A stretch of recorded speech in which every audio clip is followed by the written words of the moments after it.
All along the Treasure Coast, Hurricane Milton left a trail of destruction after a tornado tore through neighborhoods. Our team coverage continues tonight with CBS News Miami's Nakaya Carrero. Nakaya, you spoke to a man who helped his elderly neighbors at the height of the storm.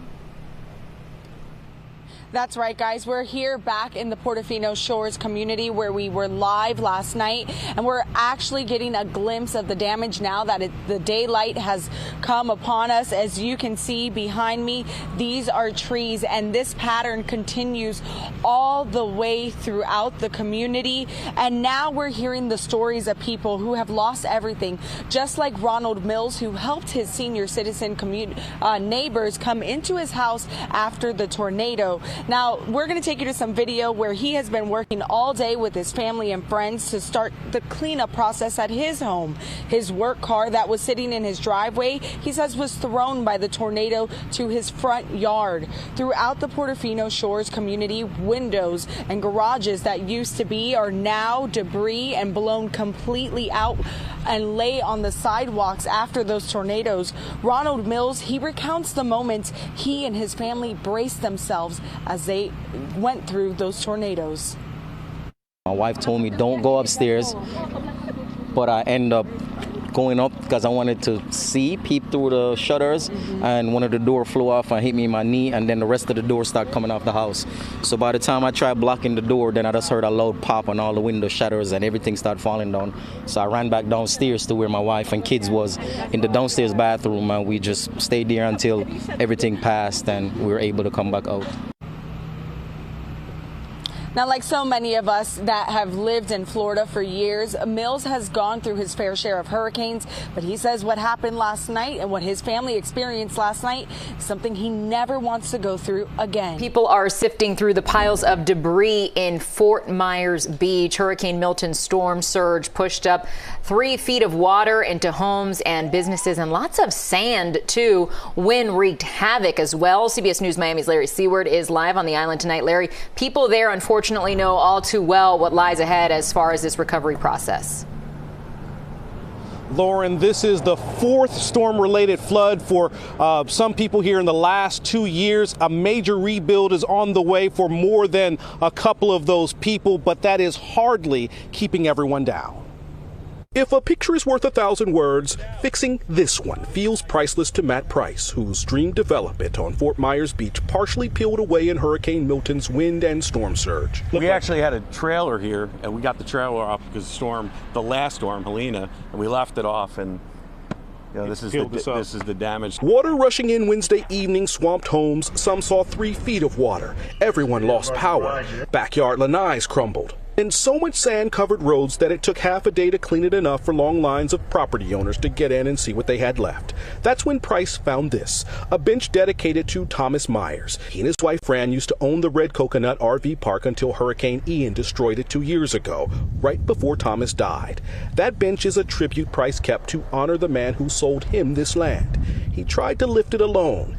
Then a stronger stranger from Miami jumped in to help.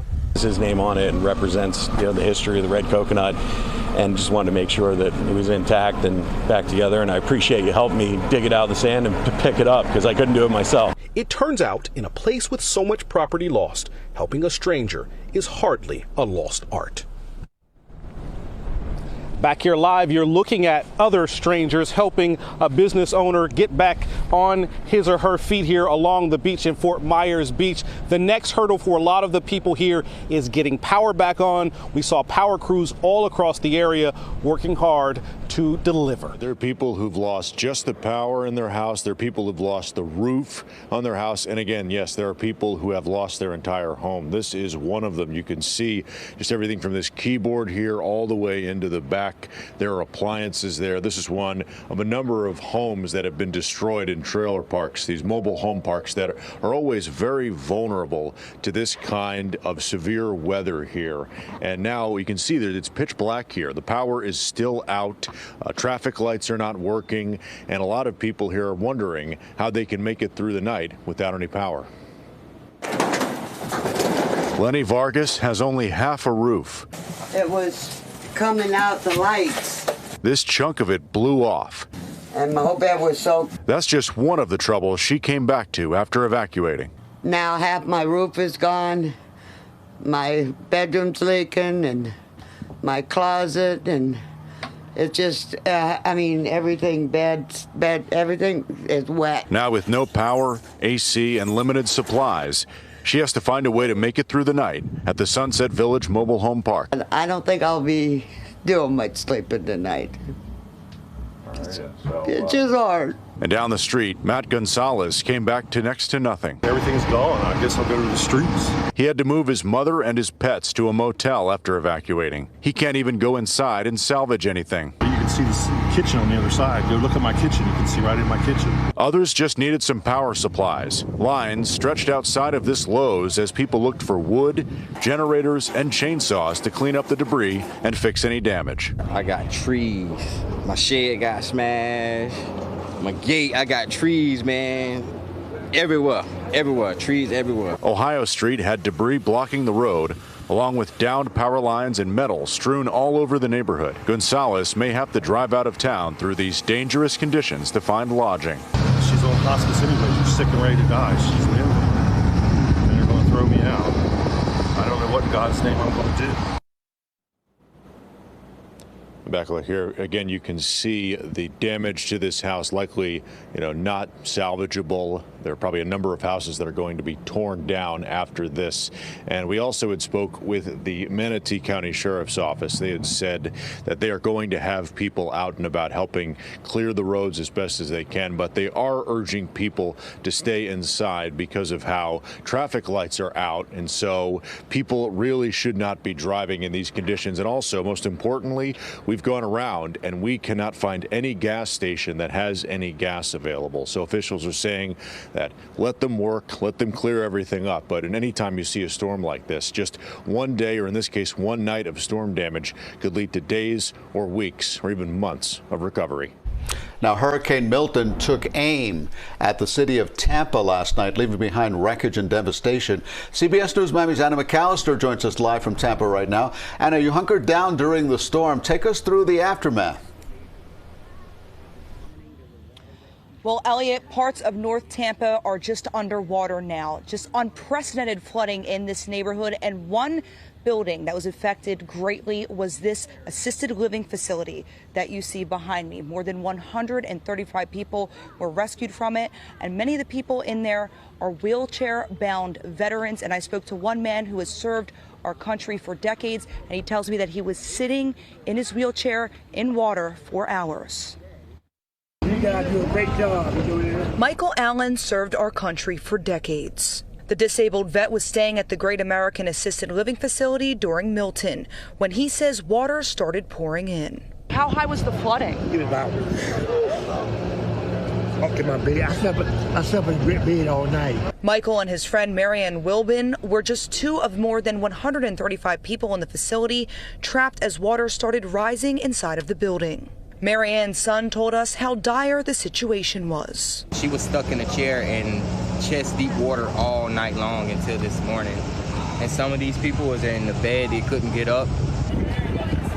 The Hillsborough County Sheriff's deputies spent all morning rescuing the residents, many of them disabled, and they were just moved from Bradenton to Tampa for safety during the storm. And we had to get out right away.